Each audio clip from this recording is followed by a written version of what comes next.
Hey, is it just me, or does anyone else find it very disrespectful? It's almost a personal affront when you walk into a public space like the gym and you're forced to consume somebody else's fucking music selection. How fucking rude is it to walk into a gym and you gotta fucking have Rihanna banging in your fucking eardrum? It's absurd. It's absurd. I've started going to the gym during the daylight hours, and I just walk right up to the tuner and I just throw my own shit on. And people are giving me real filthy looks. Because I do think the pinnacle experience, obviously for a man, is to should be curating your world exactly how you see fit. Now, I don't give a fuck how mentally tough you are and how good you are at blocking out noise. Think about the genuine absurdity of walking into a public space, even a fucking mall, and just having fucking some director is fucking pumping tunes into your ear, frequencies that you didn't fucking choose. No, no, no, no, no. No, no, no, no, no. And this extrapolates across the fucking board. I won't even allow the TV on during the day. I don't want to hear, download, consume any information, even if it's in the background, that I did not intentionally choose. Nothing. Nada. Zilch. Don't want it. I think there's a point in your life as a man when you're thoroughly educated where the echo chamber is becomes the bastion of thunder. The echo chamber becomes the monastery. Uh it's where you kind of create that upward spiral where you can kind of incubate yourself in a situation where your thoughts are uncontaminated. I cracked open a book the other day for like the first time in a couple years, and it was cool. It was high literature. I was enjoying the prose. It's a real, real fucking strong author. But like 4 pages in, I kind of felt this guttural disgust reading it. I was like, why the fuck am I reading this shit? Anything that I want to know in my life, any answer that I want to conjure, I swear to fucking God, the downloads will just come to me out of the sky. It's like if I need to know something, it just springs up from my source. I truly believe all the answers are within. I truly believe that. I believe we know everything already. And it's bizarre how when I need to know something, there is zero reason to seek it out. It's just going to come to me. All I got to do is kick my shoes up on the furniture, puff on a cig, and all the revelations just hit automatically. That's the fucking peak. I genuinely am at a point where I just don't want to know anything outside my own source. I don't want to. I want to flesh out and carve out my own philosophy. Got far more than enough education. It's all there. Think we're gonna bounce around a little bit and do some like cultural commentary because I just think there's some interesting psychological wizardry going on in the world that I've been kind of cracking down on.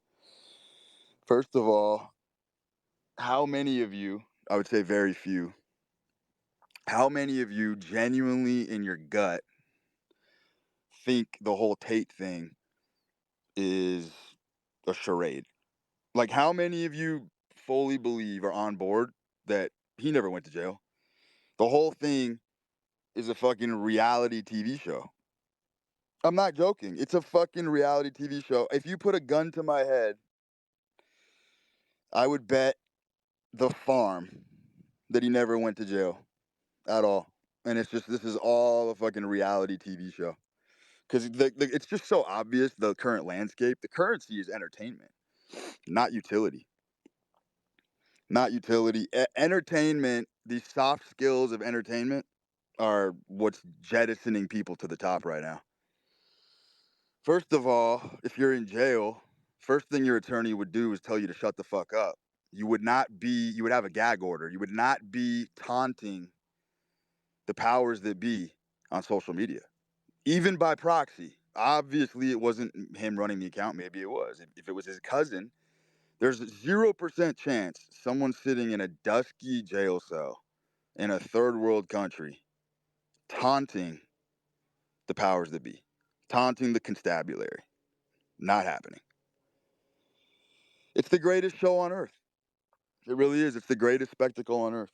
And it just blows me away how many people don't have their bullshit detectors dialed up to high. Because this is the funnest time in world history to really fucking dissect and do a psychological autopsy on all the little gimmickry going on, especially on social media. It's fucking mind blowing. Where did I want to bounce to? Oh, I figured out the psychological obsession with the virgin thing. The virgin thing. So the virgin thing is a beta male obsession. First of all, it's a beta male fantasy. Here's why. There are two masochistic milestones in a woman's life, because there is, if you understand women, you know there's a freeing feeling of the chaos of pain. Women secretly yearn and enjoy experiencing low doses of pain.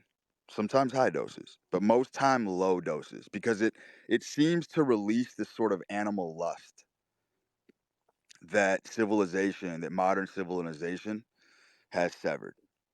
Okay.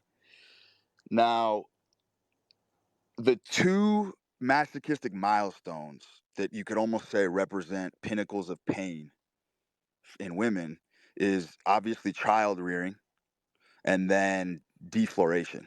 Deflowering means losing your virginity. Those two milestones are incredibly painful experiences for women, physically and emotionally. Childbirth and defloration. Now, any man who inflicts that pain on a woman, obviously, to some degree, has an unbreakable, unshakable bond. You are marred in her psyche, soul, and snatch for life. It's just what it is. It's how nature works. And so, my next conclusion, for those of you that are savvy, is very obvious. You can see where I'm going with this.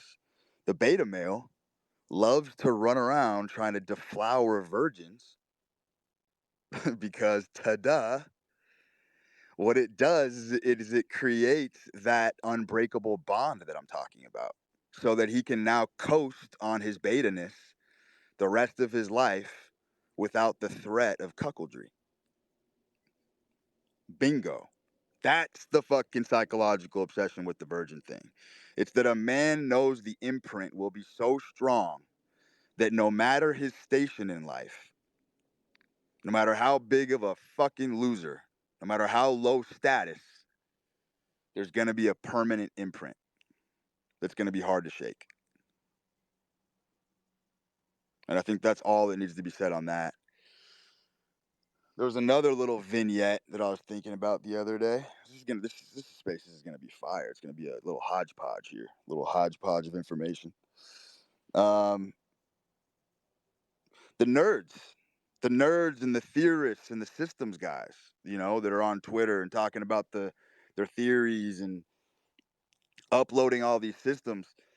What you have to understand is a lot of that stuff is these guys just being sacrificial lambs. And what I mean by that is a lot of these guys that are so systems heavy and so theoretically heavy, they are essentially they're laying the ground roads for jocks or specimens that have higher status or far superiority to basically steal their message, add some swagger to it, and it'll propel them farther than the nerd ever could have gone.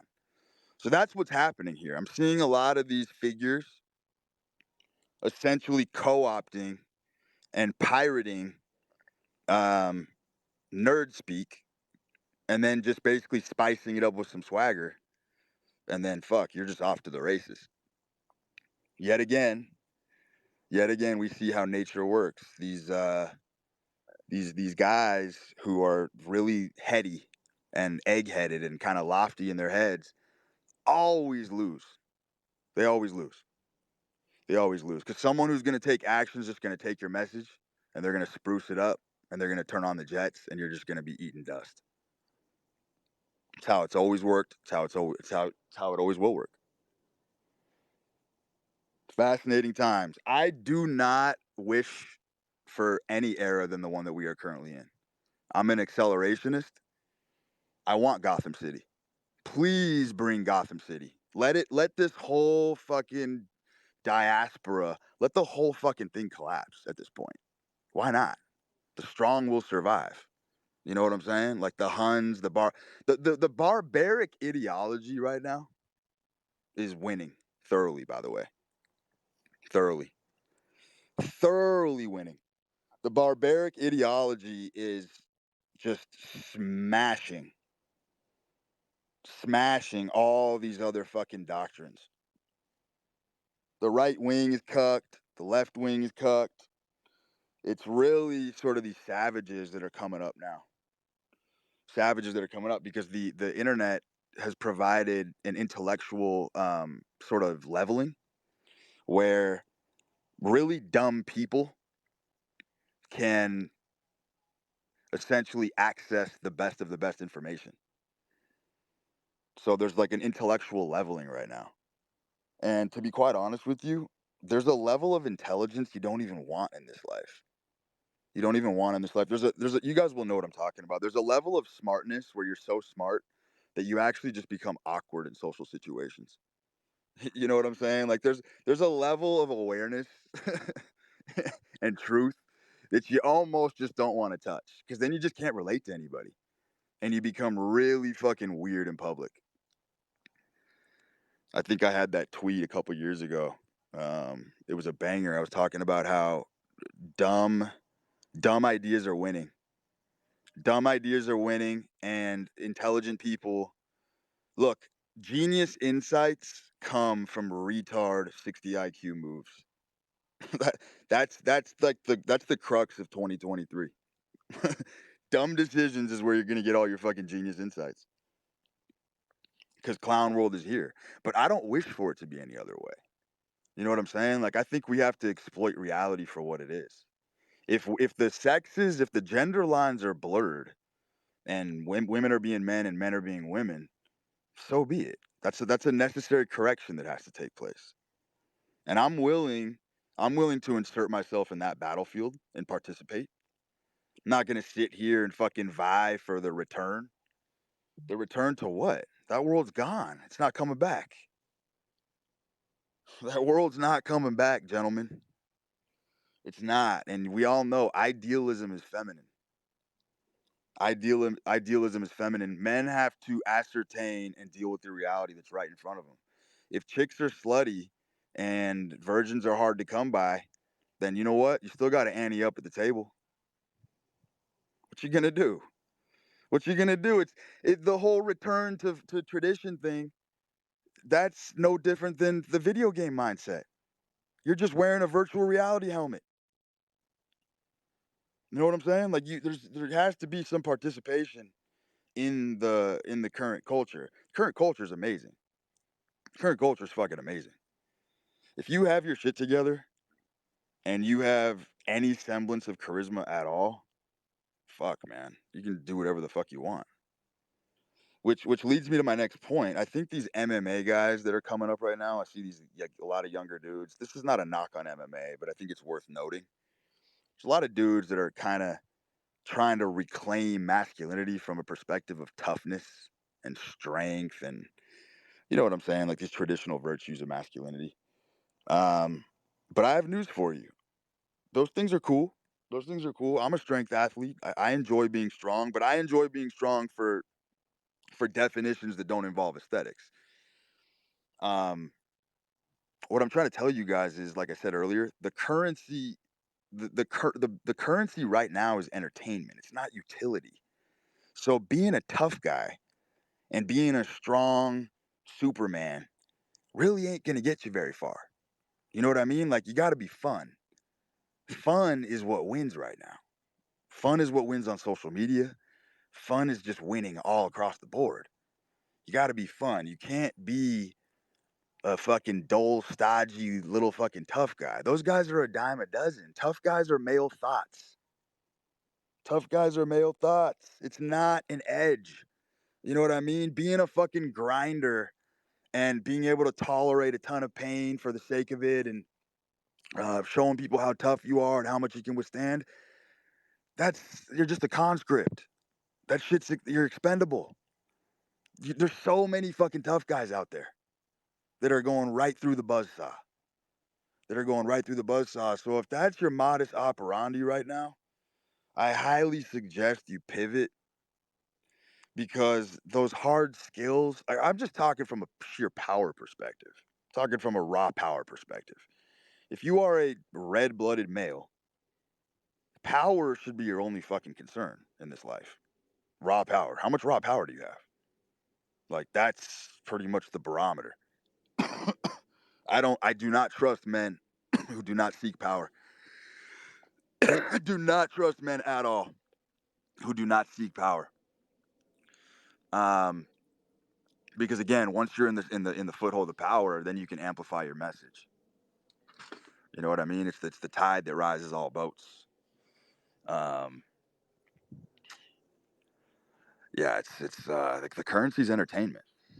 It just is. It's fucking entertainment. How much fun are you, and how much fun can you have? It's really the only metric, and that's not going away anytime soon. By the way, I mean we're in peak clown world right now. So that's my point. My point is just about adapting to the world that we're in. Adapting to the world that we're in, I think, is extremely important. I think a lot of guys have sort of, you can call it a dereliction of duty. A lot of men have abandoned their posts, and they are opting out of the game completely. I legitimately believe homosexuality is on the rise because of this. I think homosexuality is a cultural phenomenon now where dudes are struggling so hard to get pussy that they are choosing to be gay on purpose because in the gay community, anybody will fuck you. Literally. They have zero standards in the gay community. There's no standards. You could be a fat fuck, poor. No one gives a fuck about your bank account. No one gives a fuck about your status. No one gives a fuck. You're going to get laid in the gay community, regardless of who you are. So I truly believe this. I think a lot of men are abandoning their posts and becoming gay because the sexual market is just so fucking skewed right now, and it's tough. It's tough on dudes. Dudes are feeling the pressure because you got to be excellent in all areas to lock down a woman right now. That's just the reality. You know what I mean? 40 years ago, you could be a milkman. You could be a fucking milkman driving a white van, and you'd be fine. You'd be fine. You could get laid on any night of the week. Now, the competition is steep. It's steep, and I think that's why there's a lot of backlash and a lot of rage and a lot of people online attacking people. Um, it's a product that the binary war. It's never been truly, it's been propped up by the media, but it's never truly been blacks versus whites. It's never been East versus West. It's always been the guys who get pussy and the guys who get none. That's just always gonna be the war. It's just what it is. The war is between the dudes who are getting some and the dudes who aren't. That's never gonna change. That's never gonna change because I'll tell you something. The most powerful thing as a man, the most powerful experience, the peak male experience is being heard. Every man wants to have a voice. Every man wants to have a voice. We all know that experience in school where there's some little pipsqueak sitting at the table with the big kids and he's trying to get a word in and no one gives a fuck what he has to say. That is the most existential terror that could ever be wrought on a male specimen, is being unheard. And the motherfuckers that are unheard are really, really salty right now. Really salty. There's nothing like it. There's nothing like being a man and motherfuckers care what you have to say. It's really the only metric of validation. That and how hot your wife is. Those are the only two measures you need to know. You only need to know how pleasant and how beautiful a guy's woman is. Tells you everything you need to know. Everything you need to know. What was my commentary today about the aesthetics thing? The aesthetics thing is just such a fucking interesting one. I could just go on and on with this shit because I just think it's the burgeoning, it's the presiding force right now. Every man, um, you want to talk about like the completion of the inversion, the inversion of the sexes, the men becoming women, men just totally obsessed with their looks and trying to be prettier than their girlfriends. And what the fuck is going on? It's just so it's beyond absurd. It's beyond absurd because then you step out your door and all the most beautiful women in the world are with dudes who look terrible physically. You just see it time and time and time again. Um, but it's a fail safe mechanism is what it is. You know, to truly get what you want in this life, to truly really like push the limits and push the envelope and really break the barriers of what you think is possible, you have to live outside yourself. You have to live outside yourself, not inside yourself. You have to live outside yourself, which means there has to be some reckless abandon. There has to be some lack of concern for your own well-being, if that makes sense. And that kind of circles back to the whole wearing your heart on your sleeve thing. I don't give a fuck what anybody says, but the heart is the masculine organ.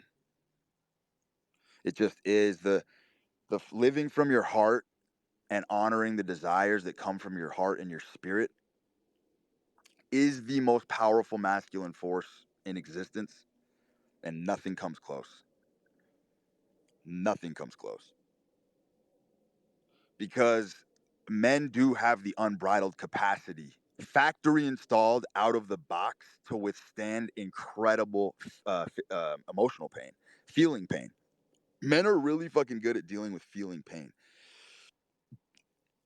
almost an unlimited capacity. But you know what makes men snap?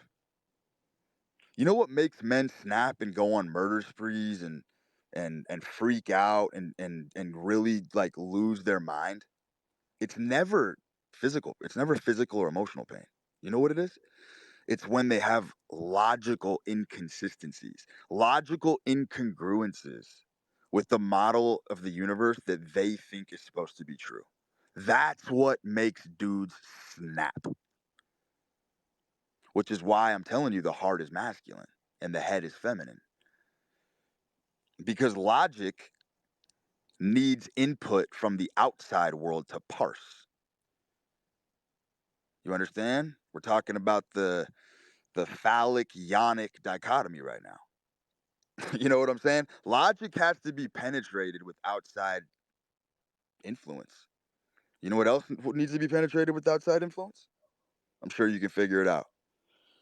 The heart comes with its own set of preset conditions. There is no motherfucker on the planet who can influence a man's heart. It can never happen because that shit's ticking like a grandfather clock the minute you're born. You know what I mean? Like you have some factory set conditions that are imposed in your heart from the minute you hit the ground running. And that's not going anywhere.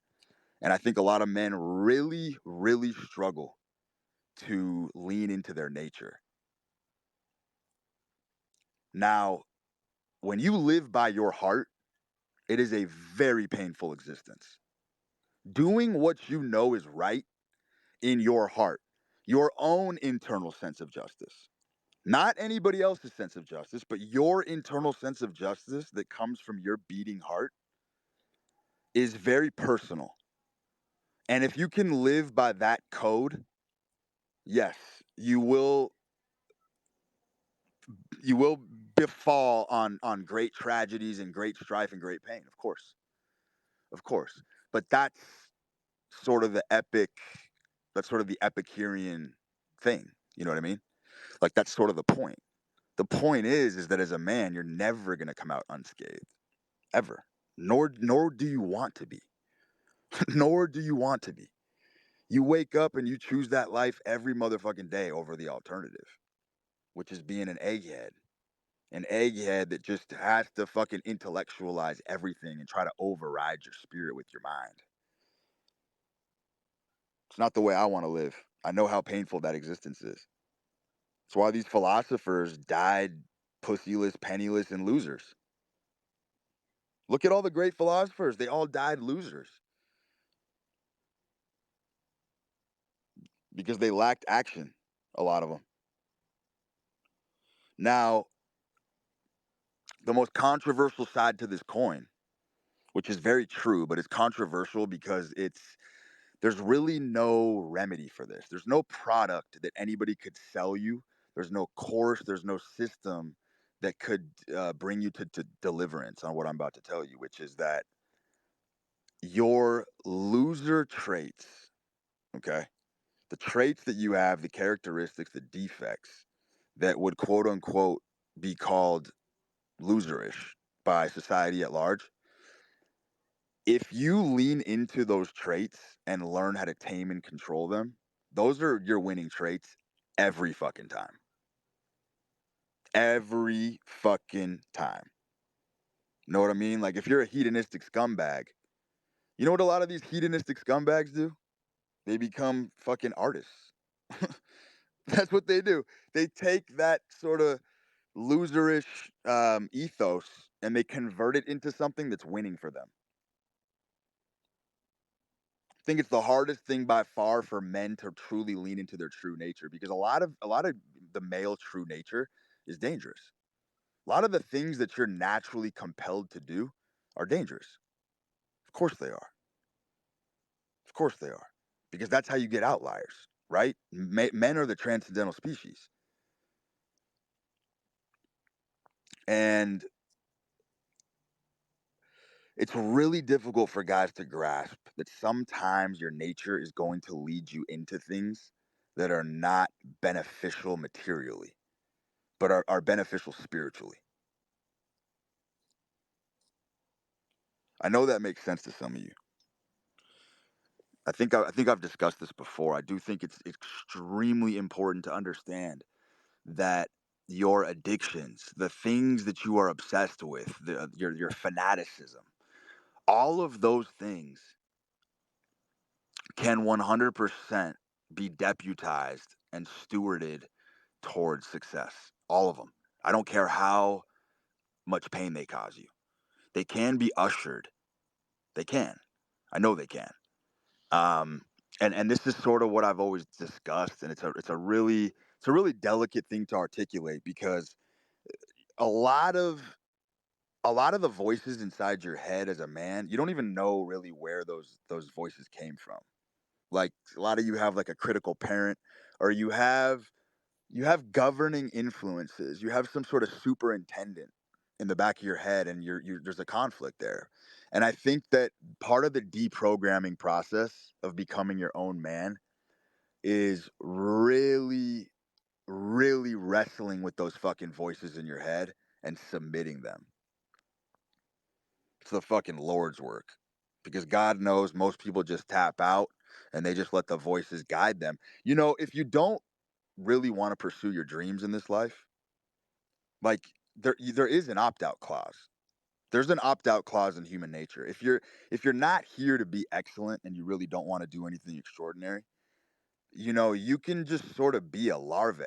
You can be sort of in this half-baked stupor all the time. And you know what's going to take over and run your life for you? Your ego. Your ego is just really the autopilot. Like if you don't want to be self-aware, if you don't want to dig deep within yourself and figure out why things are the way they are, your ego will totally run your life. And you'll be fine. You'll be fine. You'll survive. You'll drive your car from A to B. You won't even remember how the fuck you got there. You'll put in your 8 hours at work, punch out, don't even remember how the fuck you got there.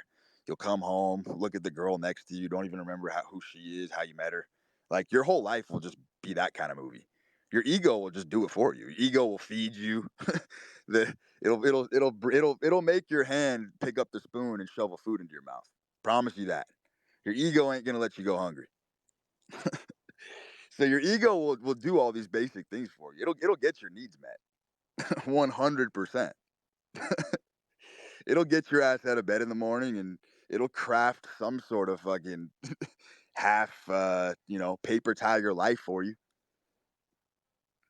But if you really want the max and you really want the most juice out of life, then you got to start living from the spirit and you got to start living from your heart. And it's so painful. It's so painful to do what you know is right in your heart. But I'll tell you what, there's no solace like it. There's nothing like it because when you go to bed at night, you could have fucked up 100 things in the day. You know what I mean? You could have made 100 mistakes in the day. But when you know that you're living from your heart and that your intentions are well, get the best night's sleep fucking ever. There's nothing like it. There's nothing fucking like it. Nothing even close. But if you don't want that responsibility, then just let your ego take over. It'll get you a job. It'll get you a 4 out of 10. It might even get you a couple kids and a little fucking baby carriage. It might even get you a fucking cookie cutter home in the boonies. You know what I mean? Like, this is the state of being that most people are in. Most people, the ego has just completely taken over the whole fucking show. And it's just autopilot. Like, you don't really have to interfere. You don't really have to fucking put in much work. And fuck, I mean, it'll set your lodestar. It'll fucking be your compass. It'll be your fucking GPS. It'll take you everywhere you want to go.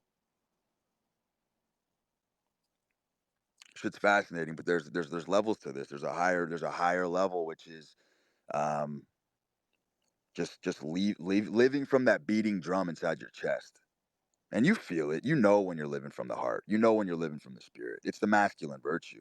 A lot of these warriors and poets and Alexander the Greats and these motherfuckers who conquered and did extraordinary carnage on civilizations to make their mark.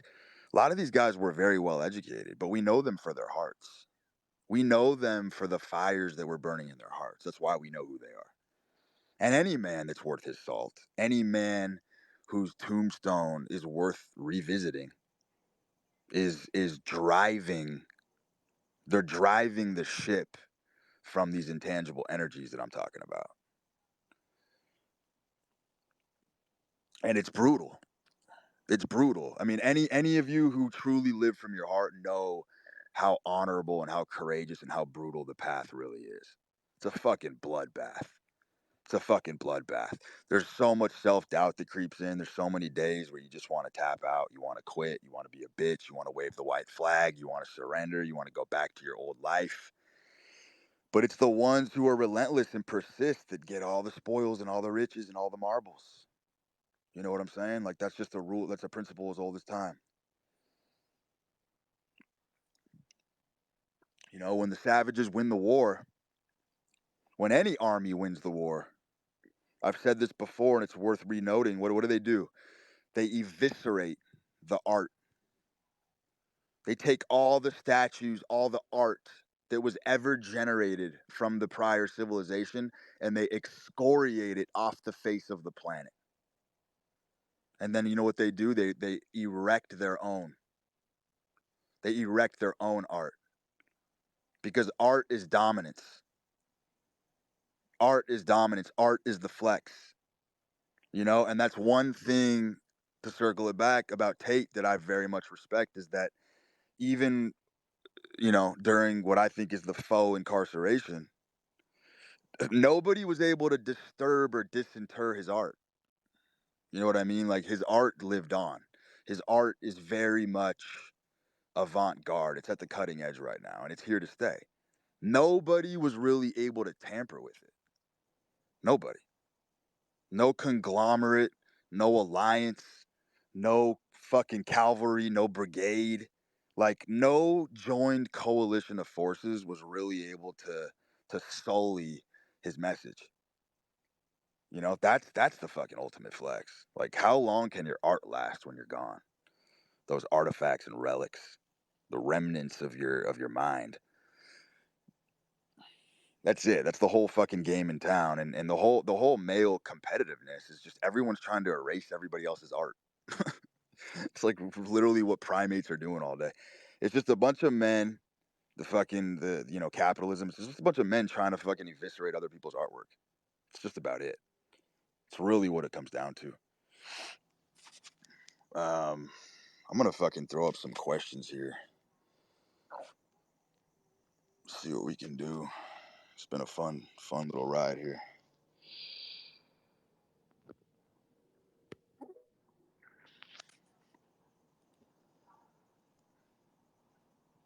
Ethan, what's up, buddy? Yo, can you hear me?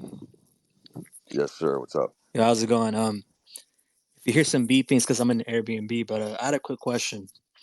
I Yeah. grew up in a pretty religious Christian home, so all my life I kind of had, I would say, pretty conservative right wing virtues. But the older I got, the older I noticed, I noticed a lot of things going on, in regular churches I just could not vibe with, like in my soul. Like for instance, like I could just tell that like most of the men in these churches, their wives are just walking all over them. I could see a lot of inconsistencies in a lot of their preaching. So I just wanted your thoughts on religion and God in general, because right now I'm kind of in like in a lost place when it comes to that stuff. Thank you. Yeah, I mean, look, I'm not afraid to alienate my audience. Like, I'm sure a lot of people are going to be pissed off what I have to say right now, but I do see a lot of the modern intonations of Christianity as a cuckold fantasy, bro. And what I mean by that is, I believe a lot of modern Christian doctrine, or the modern interpretation of it, is essentially, and I'm going to go deep with this because I think this is a philosophical insight that's worth kind of toying with.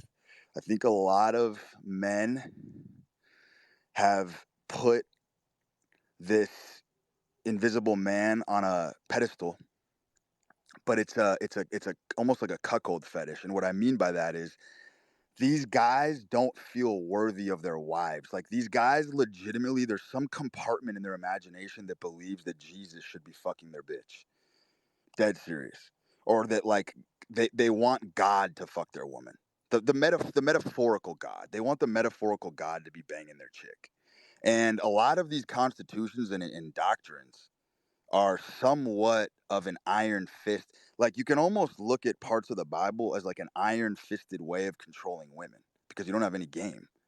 If you had game, then you would have a woman who happily submits to you without a doctrine. You know what I'm saying? So I'm very skeptical and I'm very cynical of any doctrine that mandates the sexual dynamics between men and women and tries to mediate those forces, because those forces are not governable. Those forces are mandated by nature, which is my God, by the way. Nature is my God. I study nature and I look at the way things are, not the way things should be, and I look at the way things are, and that is where I sculpt my model of the universe. But I do not believe that any doctrine that intervenes with the natural inclinations and forces between men and women should be obeyed. It's my personal opinion. All right, 100%. Thanks for the input. Mm-hmm.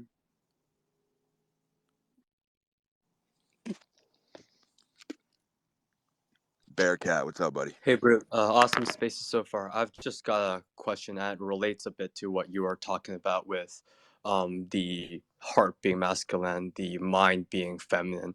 Um, so I am in college, and recently I've gone through a period of self-sabotage where, although I was an extremely good student, I managed to fail a lot of my exams. I couldn't tell why until I got really sick one day, and somehow the answer just came to my mind, and it was that I was self-sabotaging because I knew I should not be in college. And the question I want to ask you is, there seems to be no logical conclusion as to why I should be dropping out, especially since I've been doing quite well. But in my heart, I just know, like, I this is not where I should be, and I should, like, just get out of here ASAP. Um, Exactly. Exactly. So that's the bottom of the trough, and that was my overarching point, was that that's sort of that's sort of the tragic comic thing of being a man, right? Is that you can try to circumvent and circumnavigate what your heart wants every which way possible. You can cope your way through it. You can intellectualize your way through it. You will always circle back and fall to the bottom of the trough of what your heart really wants. You'll do it every motherfucking time, which is why a lot of men convince themselves of things that they want that they don't really want, and then they always blow it up on purpose. That's why men are the most self-sabotaging group of people on the planet. Way worse than women. Like men are afraid of success because not every man is designed to be a fucking killer. You know what I'm saying? Like a lot of men are trying to pursue, every man somehow, because of money Twitter or red pill Twitter, thinks they're supposed to be an alpha or some fucking hard charging dominant CEO. It's never gonna happen. It's not in your fucking DNA. Blood is king. So it's not self-sabotage, is my point. You have to look at it the other way. You're not self-sabotaging. The self-sabotaging was going to college, because that's not what you really wanted to do. So the college was the self-sabotage. So by you dropping out, you're honoring your spirit. And by the way, honoring your spirit is very incompatible with a lot of conventional relationships. It's gonna rub a lot of motherfuckers the wrong way. Family, friends, a lot of people you'll be alienated from. But if you want the heroic glory, if you truly want the heroic glory, like I said, and you want your art to survive, then you have to honor that truth. Got no choice.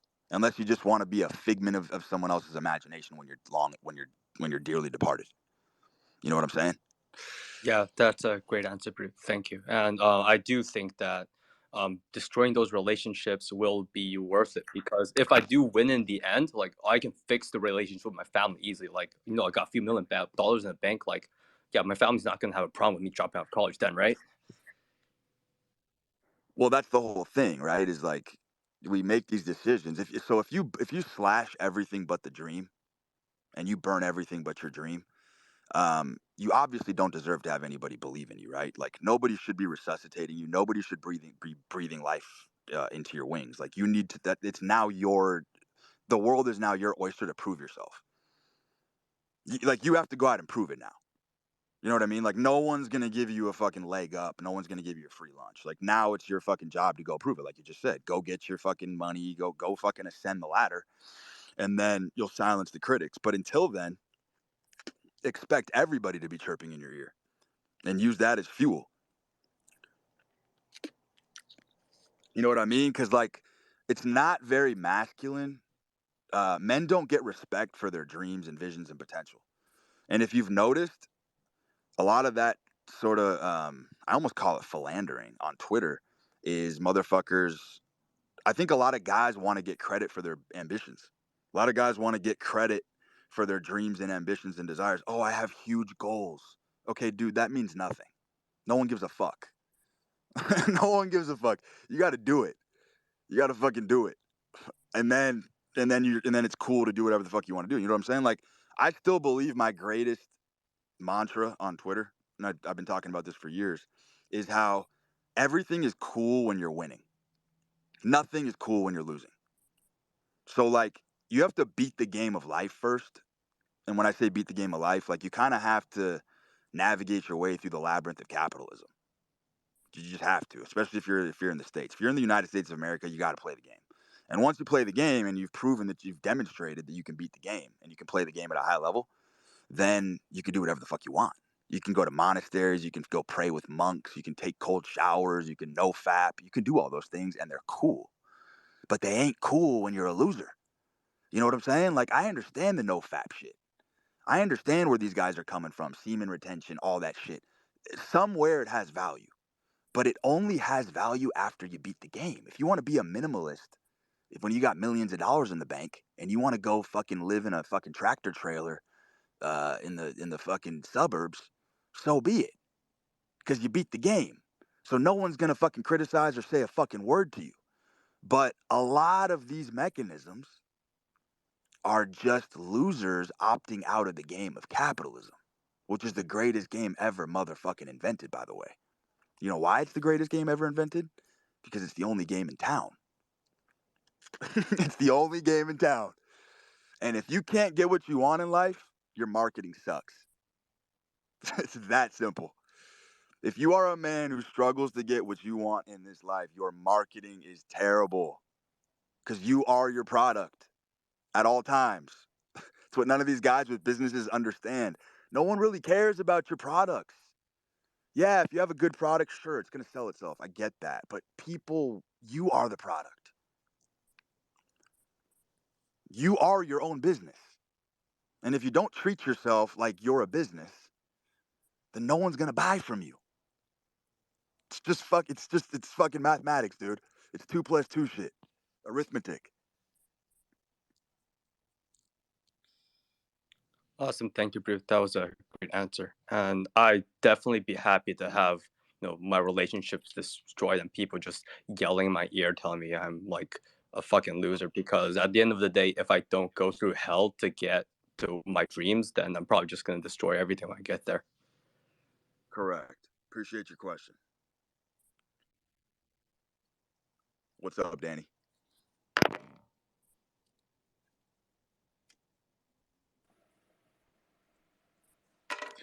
Yo, Brute, what's good? Danny. What's good, brother? So I wanted to ask you. I think in life there are really like two main things that you can do: create or consume. And I wanted to hear your thoughts on, where do you find the balance in that? And do you just kind of do everything spontaneously? If you think you should create, then you create. If you think you should consume, then you consume. I want to hear your thoughts on that. 100%. 100%. Anytime I see someone that needs custom systems to get shit done or like very tight schedules, I know they're not living from their heart. You know what I mean? Like I'm very unorthodox with the way I do everything. And it works for me really well because it's congruent with who I am. I don't follow a regiment, for example. I don't follow any kind of routine. I hate plans. I don't schedule jack shit. I don't write things down. When things are important to me and I have appointments, I just remember them because they're important to me. If I feel like I have to write something down or a time slot, it's because it just ain't that important to me. I could fill my head with 50 appointments, and if I care about all 50 of those appointments, I'll be there. I will just somehow miraculously be there. You know what I mean? Like, I don't use alarm clocks. If I got to get up for something, it's because I want to get up for it. And there's a biological rhythm that is in accord with that, and I'll just get the fuck up. It's bizarre. It could be 3 o'clock in the morning. I'll be up at 2:30. My circadian rhythm is just that fucking dialed in with my spirit. So I don't appreciate systems at all.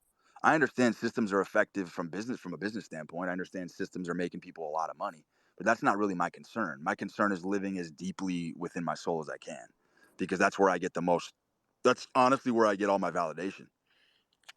So yeah, bro, I am the most spontaneous motherfucker I've personally ever met. My life from the outside would look like it's in complete disarray.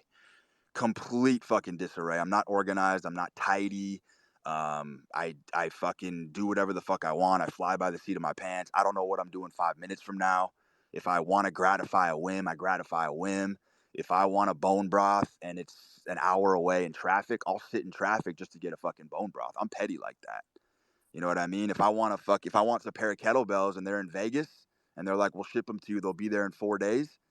Guess what? I'm jumping in the car and I'm going to get those kettlebells right the fuck now because I want them now. And I think that's an overarching theme of a lot of successful people is if you're not willing to gratify the smallest whims and smallest desires that you have, then that's probably a microcosm of a larger issue. You know, every killer shark motherfucker that I know just ruthlessly pursues their desires, whatever they are. They could make zero sense to somebody else, but when you want something as a man, you go get it. You know, that's why I really have a lot of beef and I have trouble connecting with people who say, oh, that's too expensive or I can't live there. I really hate that in men when men talk like that because you there is no beast craft engineered on earth that has the capacity to get things done like a man. And everything is attainable if you're a man. I truly live in a world where I do not believe anything is unattainable if you're a male. Everything's obtainable. Everything's attainable. Everything. anything that you want, your heart's greatest desires, you can get if you're a man, if you want it bad enough. I've truly never seen somebody who wants something bad enough not get it. I've never seen that. I've honest to God, I've never seen somebody truly from the bottom of their heart want something and not get it. Even problems. Even problems. You know, you see guys going through recurring problems year after year after year. Motherfucker, we like our problems. We choose our problems as men. If you ever find yourself dealing with a recurring issue that you complain about, it's because you like it. It's because you like it deep down. You know, it's either an out or it's giving you some kind of validation. It's one of those two. So we choose everything as men. 100%, bro. Thank you. Uh-huh.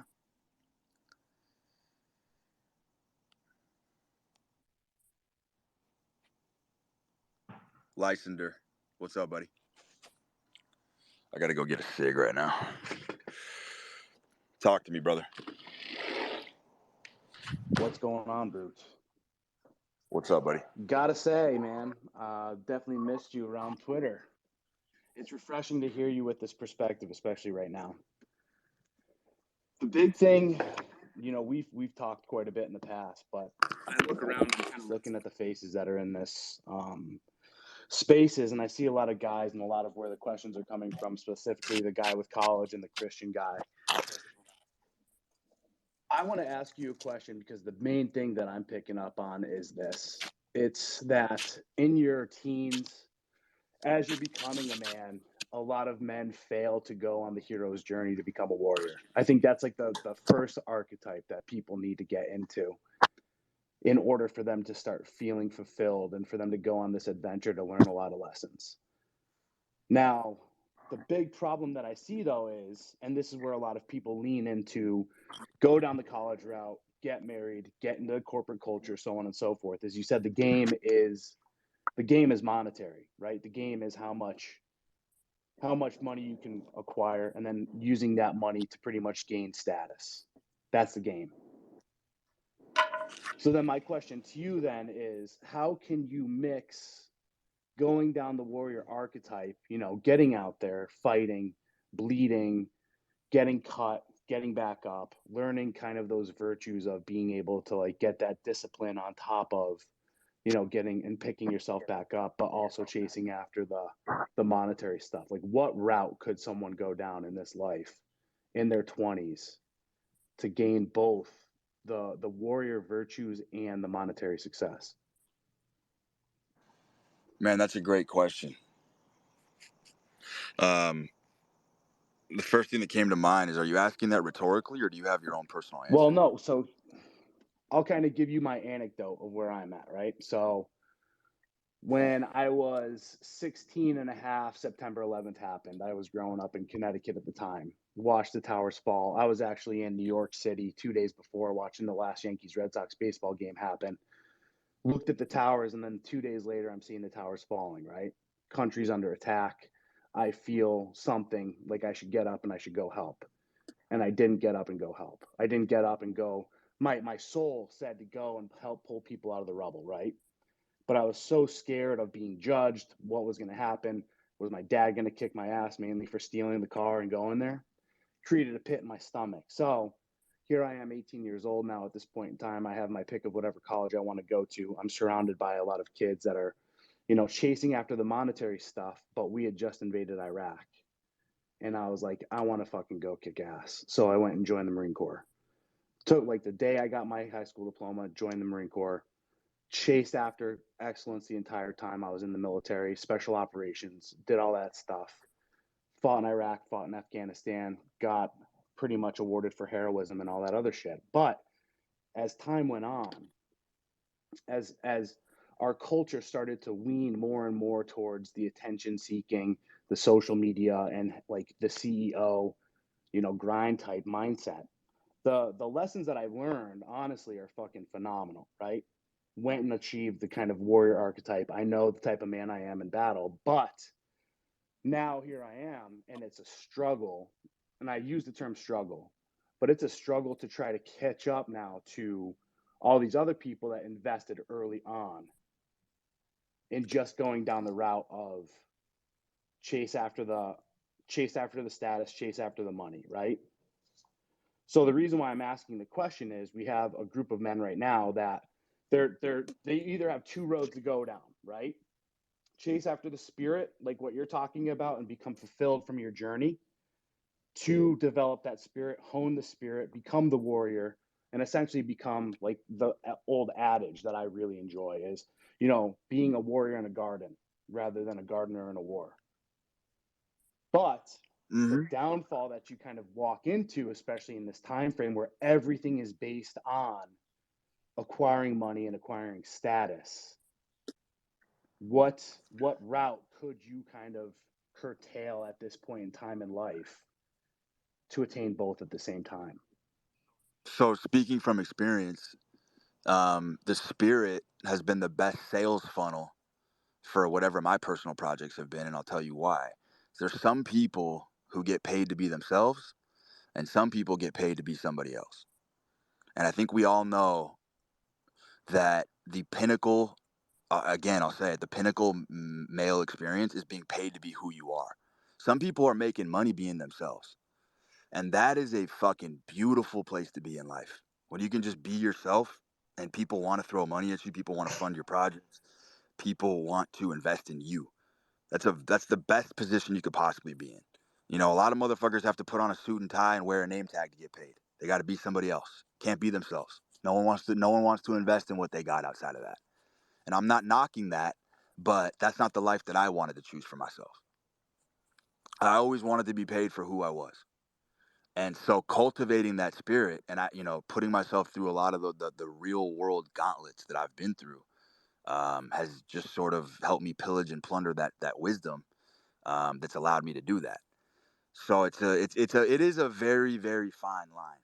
It is a very fine line because I do think any model of the universe that does not involve financial empowerment is incorrect because with money, you can amplify your message.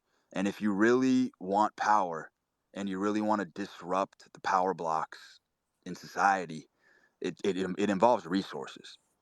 It involves resources. It involves immense organization. Um, and resources is the name of the game. So, dude, a lot of these guys are just opting out of capitalism. They're opting out of the game completely. They got the fucking mattress on the floor. They got a fucking moldy toothbrush by the fucking sink.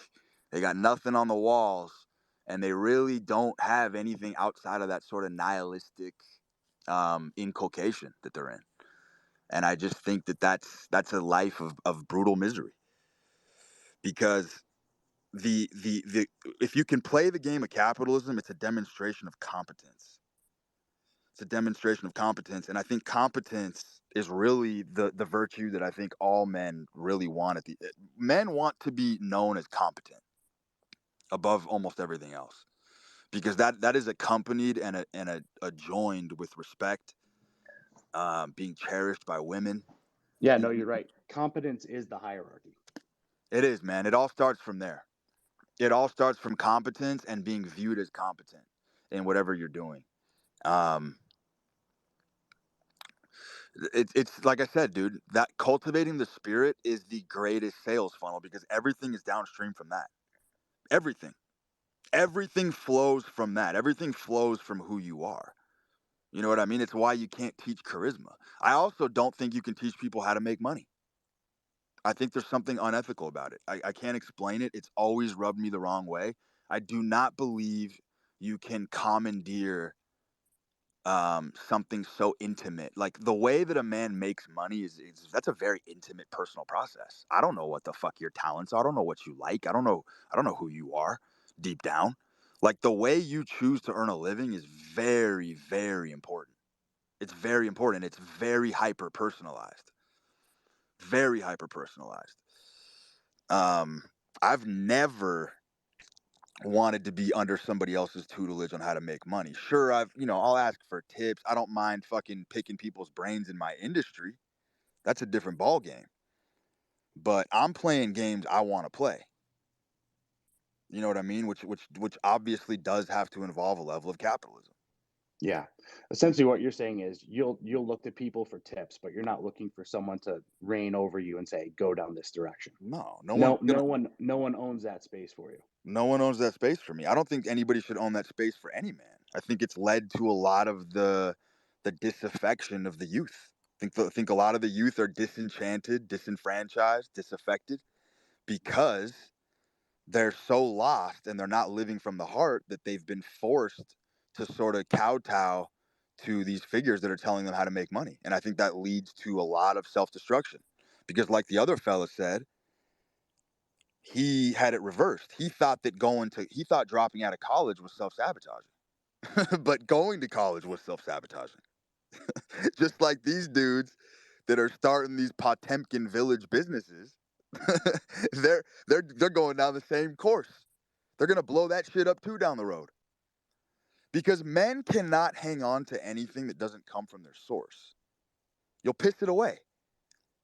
You'll piss it away. If you're not living from your source and you're not living from that sort of, it does feel like divinity. It really does. It feels like a divine grace when you're living from that source.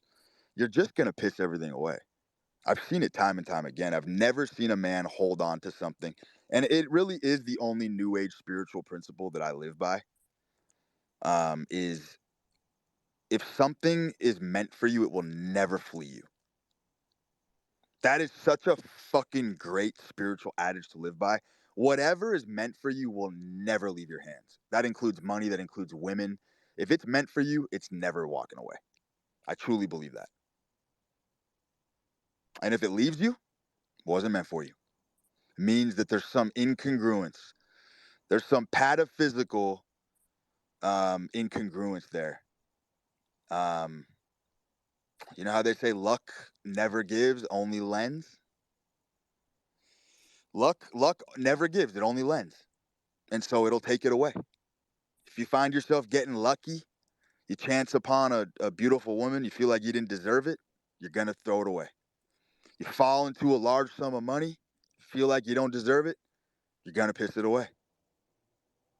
You're going to piss it away because you can never outperform your self-image as a man. That is the truest axiom you'll ever hear. You will never outperform your self-image. Whatever you think you are deep down, you will never ever climb higher than that. If you think you're a piece of shit deep down, that is exactly the kind of life that you're going to get. That is exactly the kind of life that you're going to get. And the only way to foster a self-image that is grand in scope is self-talk. Self-talk. The most successful people on earth are talking themselves through situations all day long, bombarding themselves with talk. They don't listen to the voice in their head. They talk to themselves. There's a massive difference. Most people are listening to themselves throughout the day. Yeah, that goes back to what you're talking about of having the ego on autopilot. It's almost like you're letting that voice dictate your life and you're listening to what it has to say rather than looking at it as something that's giving you some feedback and then ultimately you're weighing that feedback and then you're making the decisions. That's exactly right. So, as a man, the hardest thing to do is to emotionally dominate yourself, which is what is required to be successful in any pursuit. In any pursuit, there is a level of, and it's not mentally healthy, by the way. This is where modern mental health is so fucked up and ass backwards. Is modern mental health is designed as somewhat of a roadblock for extraordinary figures. Modern mental health is almost like it's like a safety net for people who are trying to achieve extraordinary things. And then they come across a very difficult mental roadblock. And they're like, you know what? Life's tough right now. I don't really want to persevere past this. I'm just going to go fucking pop some pills or go step into a therapist's office. And then they quit. It's game over. Once that's your mindset, is like, oh shit, life just got too hard. I'm just gonna start taking mental health days. I'm gonna, take some sick days, start popping some fucking Prozac. I'm gonna start chatting with a therapist 3 times a week. It's over for you. It's over for you because your edges are now gonna be so dulled. You're a dull butter knife. You just lost your edge. Your edge was the mental maladaptation. You see, all successful people have maladaptations. They have maladaptations. And I said this before, and I think it's true. Every successful motherfucker that you see online, every successful person you see in the real world, I guarantee you they pop dirty on like 20 DSM mental illnesses. like like if you go on the fucking DSM, they got everything, dude. Bipolar disorder, narcissistic disorder, sociopathy. Like they got fucking everything. They have a bevy of what modern mental health would call a disorder. But those disorders are very powerful if you tame them. It's kind of like this. If you're born a risky person, like I am, it's just in my blood, right? I'm a very risky person. You can learn how to tame and control that. You can learn how to tame that beast. But if you're not born risky, you're never going to have it at all. So you'd almost rather have the bug than not have the bug. Because if you have the bug, you can learn how to control it. But if you don't have the bug, you're fucked. You see what I'm saying? So it's like, as a man, you almost want bugs in the firmware. You almost want, you got to be a little bit fucking crazy. You have to be. You have to be a little bit of a madman. You know what I mean? Like the madmen are the ones who hoist the flags at the end of the day. Like, who do you think's fucking tinkling glasses with the elites and fucking, toasting their glasses and saying the victory praises? It's the madmen. The madmen win every fucking day of the week. And it's the Yeah. dudes, who are trying to scrub out their character defects all the time. And I'm imperfect. I got to change this about myself. I got to change this about myself. Those guys have no edge. They're fucked. They're so fucked because they haven't learned that life is a tapestry. It's a mosaic. You got to incorporate the good with the bad. Nobody's perfect, but you got to learn how to take your imperfections and rock with them. You got to throw them on your shoulder and go ruck. You know what I'm saying? Like, you got to ruck up the mountain imperfect. You're going to be mangled. You're going to be hobbled. You're going to be fatigued, but you got to keep soldiering on.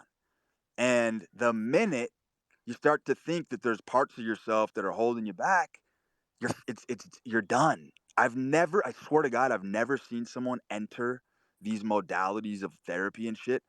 They get really fucked up. You ever seen a dude personally in your personal experience? You ever seen a guy start going crazy on like introspection and self-help work? They're a fucking mess, dude. Yeah, it's almost like they almost neuter themselves by going into this crazy self-diagnosis and trying to fix themselves to be Exactly. good.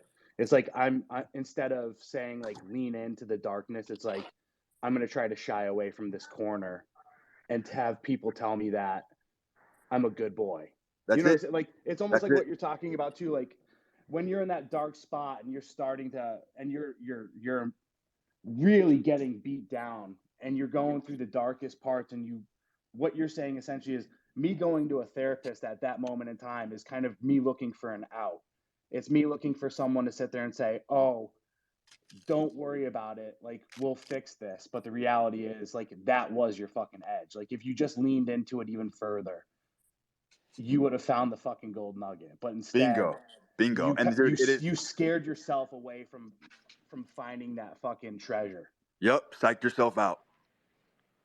Psyched yourself out, dude. Seen it happen so many fucking times, and it's one of the saddest. It's one of the saddest, most morose situations when you see a guy that is just totally fucking abandoned himself, and he just thinks he has to fix himself 24/7. Dude, they're emotional wrecks. They become hypersensitive. They get their feelings hurt by everything. They have to fucking someone says something in a conversation, they harp on it for like 4 hours. Or like, was this right? Did this hurt my feelings? Did I say this? It becomes a fucking. You become a monster. You become a monster, and you start tearing yourself apart. And You that's know what I why. see them doing? You know what I see them doing? They're Yeah, looking for acceptance. Instead of just pulling the trigger and fucking going for it, instead they become so self-analytical that they care what people think. And exactly, in a way that was like them fucking putting a bullet in their brain. dude. Exactly. It's a lobotomy. If you look at every dude, if you seriously could take a glimpse into the life of every high functioning, successful individual, if you look under the hood, it's gruesome. It's horrifying. Like the dysfunction that it requires to be functional. I always say this, like, people don't understand the most functional people in the world are very dysfunctional because you have to be. You have to juggle a lot of chaos and a lot of mania in order to get to where you want to be. That's just how it is. I mean, life is not easy. The human animal is a motherfucker to deal with. And going through that process and having the courage to accept yourself for who you are and try to turn and try to tweak the things that hold you back and try to use them as strengths by yourself, unaided, unabetted, is such a fucking high. There's nothing like it. There's no fucking street drug. There's no pharmaceutical that can replicate the process of knowing that you beat your own demons. Like, it's an incredible mountain to rest on when you get there. And the work's never done. Those things creep up on you the rest of your life. But seriously, if you peek under the hood of these successful people, dude, everybody would be horrified at what's really going on. You know what I mean? They got fucking fighting in the house.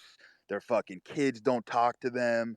They're fucking there's so much dysfunction because when you're obsessed with a mission and a goal, it's very incompatible with the conventional relationship. It's very difficult. You know what I mean? Like, cohabitating with a woman is life on the hardest difficulty setting, by the way. 100%. Because a lot of guys, once they shack up with a chick, it's like the natural male desires to start coasting. I've dealt with this myself. Like, it takes 100 times more energy to do the ordinary shit that you would have done solo. It takes 100 times more energy to get up off your ass and do those things when you live with a woman. Like, you have to be an energetic battery. You have to have so much more energy than your woman. You got to deal with her shit test. You got to deal with her bullshit. You got to fend off the attacks. You got to deal with your business. You got to deal with your personal life. You still got to go to the gym. You got to eat right. Like, all of those impulses start to extinguish when you start living with a woman because you're like, fuck, I got it. Like, I hit the golden tip. Now I just want to coast. And it's like, that's when you really got to start pushing it harder. And it takes an enormous amount of energy. Yeah, the biggest thing I say with that one too is it's almost like you're fighting a war at home. So like Dude, it you have is. to you're having to fight a war outside all day long. But when you come home is your time for introspection. It's to have that conversation with yourself. It's to sit down and strategize of what you need to do so you can get back out there tomorrow and keep going. But then when you bring that chaos into your home, or this is what people don't get too, is complacency is chaos. And that's what most guys go searching for. Yeah, complacency is chaos because it's like the killer of your spirit, that complacency. And it introduces a world of chaos into your life because you're not going out and you're not fighting any longer, or you're not fighting as hard as you were. So then that shadow of yourself starts to creep in of like, am I as good as I was yesterday? Am I still as lethal as I was? Am I still able to go out and garner enough resources and do XYZ? Exactly. Exactly. Men have to prove themselves every day, dude. I mean, that's why, like, you want to metaphorically, you know how men have to prove themselves in the bedroom. Every time you get an erection, you have to prove yourself, right? You have to get hard to have sex. Life is the same way for men. You have to prove yourself with every sexual encounter, and you have to prove yourself in the domain of life every motherfucking day. Women don't have that burden. Women don't have that burden. Men do. And you cannot rest on your laurels or everything fractures, everything falls apart. Like, the same woman who loves you because you're a fucking maniac who's obsessed with your mission, and obviously it causes some relationship strife because maybe you're a little bit emotionally unavailable. But that's the cost of doing business when you're providing a life, you're providing for a family, you have big dreams, big visions. Of course, there's going to be fucking hostility within the relationship. Of course, that's going to hamper things. Of course, it is. But it's the cost of doing business. What's the alternative? The minute you put your woman above your mission, she's going to leave you anyway. So now you got nothing. Now you're going to lose everything.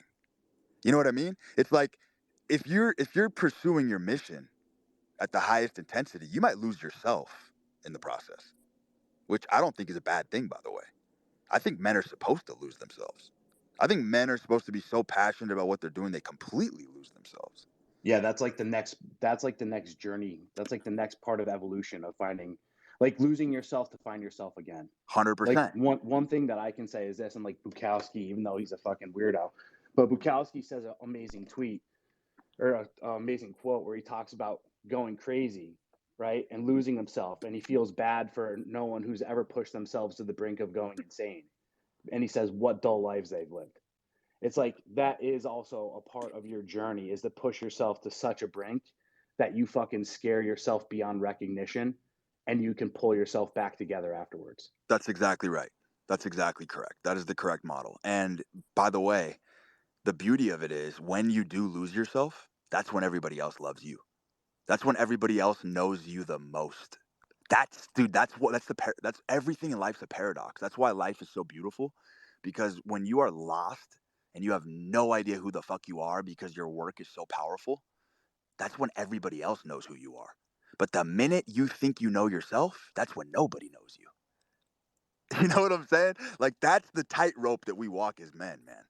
That's where you want to be. You want to be so lost in your fucking mission that you're just like, what is driving me to do this every motherfucking day? Why am I a workaholic? Why do I get up and push myself 14 hours a day? Well, because it's like, what's the alternative? What's the alternative? The alternative is so much more painful. For me, the alternative is so much more painful. Like the days I don't go to the gym, painful. Way worse than fucking putting 400 pounds on my back and squatting it. That's easier than being a lump, than being a lumping, sad soul sitting on the couch.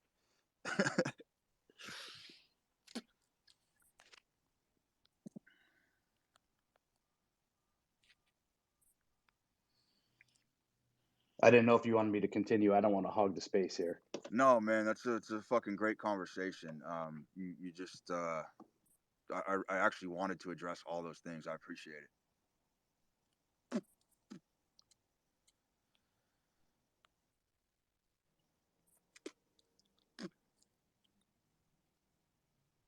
Yo, Pierre, what's up, buddy? Yo, what's up, bro? What's up, brother? Yeah, so I had a quick question. Analyzing different people that might have made it to the pinnacle of their sport, you can think of, and not even sport, really endeavor. You can think of like McGregor type or whoever, people that people look up to. You often see towards the end of their career that I don't want to call it burning out, but that's kind of what you can see, like getting knocked out multiple times in a row, or even like the billionaire that goes broke.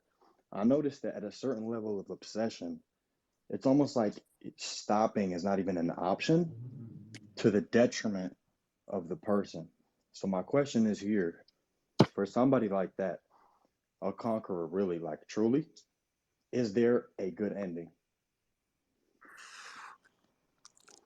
I don't believe there is, because I do think, um, I think tragedy is kind of woven into the story. It's a conversation a lot of people don't want to have, but the heroic journey typically ends in tragedy, and that can take a multitudinous form. But the thing is that if you noticed, all of the greats, they all have this infantile desire at the end of their career to go back to source, where they just want to live, um, I almost want to say like an ascetic life. They almost want to live this monastic, sort of minimalistic life. Tyson did it. They start denouncing materialism. They become very religious. Um, they sort of, cloister themselves in this life where they're just completely satisfied with not really having much. And I think that's also I think that's also sort of the result of breaking the pleasure mechanisms. A lot of these guys have absolutely smoldered their pleasure mechanisms. Like they're fucked. They've literally fucked every woman on earth. They've spent hundreds of millions of dollars. It's just they've sort of broken, those the plumbing essentially in their brain, and they just want to go back to source. Everybody wants to die closer to source, which you could almost interchangeably say with God. Um, I've just seen it over and over again, because here's the deal: there's a lot of pressure being number one. I don't think people understand There is a human need to self-sabotage when you are number one all the time. There is a target on your head at all times. That's why these champions in the UFC, these a lot of these champions, like, that's why guys like Mayweather are so fucking impressive. Anybody who's able to remain number one for an extended period of time is an incredible human being, because it's just so much fucking pressure, man. Right. And that's what I was going to bring up too. So I'm glad that you said Mayweather, because you see a lot of these guys when they get to the end of their career, and fighting is the easiest example, but it's not just that. Like, billionaires that go broke, or even conquerors in history that thought they could win one more battle, but they were nearing their end of their career, and then their Yeah. empire fall down, stuff like that. Yep. And that is really interesting but what I do notice, which is kind of toxic as well, is you see these people like Tyson, towards the end of their lifespan, I guess they would say, they start, entering that mode of reflection when they're kind of completely changing. But I do notice a lot of people will get into that reflection without having earned it. And that just creates like a whole different type of shit show. Like you see Tyson on psychedelic this, psychedelic that, but that's revealing things to him based on the experiences that he's already had and earned.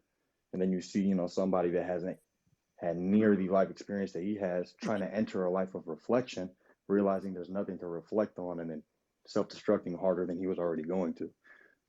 Exactly, because introspection is valuable in retrospect. So it's like I said earlier, when you win, when you beat the game, like these guys have demonstrated, then they have the latitude. See, you're granted the latitude to explore all those things after you've won.